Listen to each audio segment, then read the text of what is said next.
Jason, certainly a difficult loss last night. Were you able to put it in perspective today, maybe a little bit better than where you were right after the game? I mean, it's still a bad loss. I mean, when you're up that many points, we have to, be mature enough and just continue to stick to our process of what got us that lead. I think we kind of let things slip defensively, offensively. We took some quick shots, and that's what allowed them to get back in the game and get a rhythm. Why do you think it is that your team tends to get away with what's working sometimes in games like that? You guys were really rolling, things were working, and then you went away from a lot of what was working. A lot of it is, just being mature. It's not really a time to work on things. We can't just say, oh, okay, we're up by 20, we're up by 25. Okay, let's try some things that we normally don't do. So you have to continue to stick to that process. And, last game was a perfect example. Give the Nets credit, but of what happens when you kind of mess around with the game.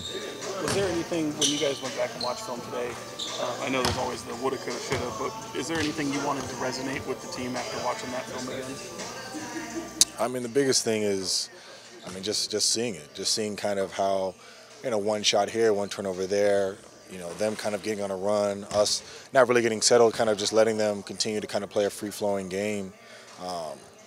How that gets them that momentum. And then you say, oh, okay, well, in the last few seconds, we should have done this, we should have done that. Well, no, there was a 28-point lead that, we blew. Have you ever been a part of anything like that before? No. How much of that was you guys, and how much of that was just D'Angelo Russell being on one? There's a lot of different things, but I think it started off with, our shots. If you think about if we get quality shots in the fourth quarter in a 5-minute stretch, as opposed to, the shots that we were getting, where are we at now? If we work the clock, we get, some free throws, maybe we get the ball. They have to take the ball out of bounds instead of like getting a live ball turnover. Maybe it's a different story. Kind of an interesting situation where you are the veteran presence in that locker room now, but having only been here for a month and some change, are you comfortable conveying a message to this team after a loss like that? Are you in that position, do you feel like? Yeah, last night, everyone knew that's not how it was supposed to go. We had too big of a lead. We have to be smarter. We have to be better than that. There's other games and situations, whether it's Milwaukee, whether it's Boston,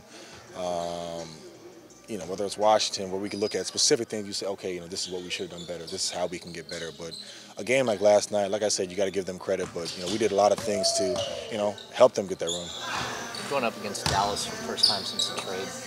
Is there anything in your head about that game, about what it was like to play there for that time under Rick, and what this game could mean just for you personally? No, the biggest thing for us right now is getting a win and playing the right way, putting together 48 minutes, and we've seen we can do it at times, but last night was a perfect example of not putting together a total game. So I think after last night, we definitely want to get a win. We want to do it the right way. Have you recalibrated at all your expectations? You came here on a team that was making a push for the playoffs. That's kind of gone by the wayside. Did the season expectations change at all in terms of what your goals are? Maybe having a winning record or getting to a certain record? The goal is still the same, of just continuing to get better every single night. We got to compete. We got to get better, and there's things that won't change unless we actively change them. You can't just say, okay, next year, well, this is going to be different, that's going to be different. It's like, no, we have to go through these processes and these things now. So, what better time to change them than in the present? Being a teammate, spending that time with Dirk Nowitzki, what was that like, that experience like for you? Oh, it was great. Dirk, obviously, his work ethic, how much of the game that he's seen, that he's been a part of, kind of changing the stretch position, as a 4-5. I definitely learned a lot from him. Do you feel, if this is one of the last times, I know he hasn't really said if he's going to return, but just how do you look at that, thinking that the last time now you get to go up with him as his opponent?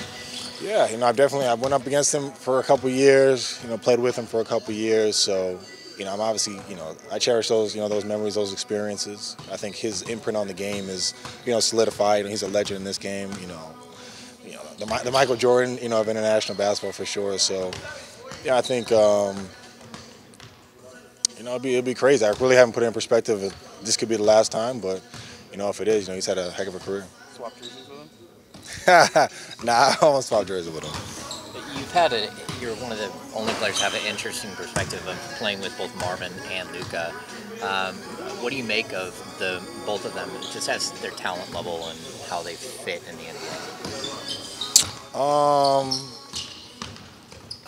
NBA? They're different players. I don't think it's a exact comparison. But I think both are playing extremely well. Obviously I can only go by the time I've been here with Marvin, I think he's grown tremendously. You know, since I've been here, really coming to his own, just confident. You know, really in a rhythm right now. So I think that's been great to see, and you know, we just want to just encourage him to continue to kind of keep his foot on the gas pedal and continue to take care of his body and keep it moving.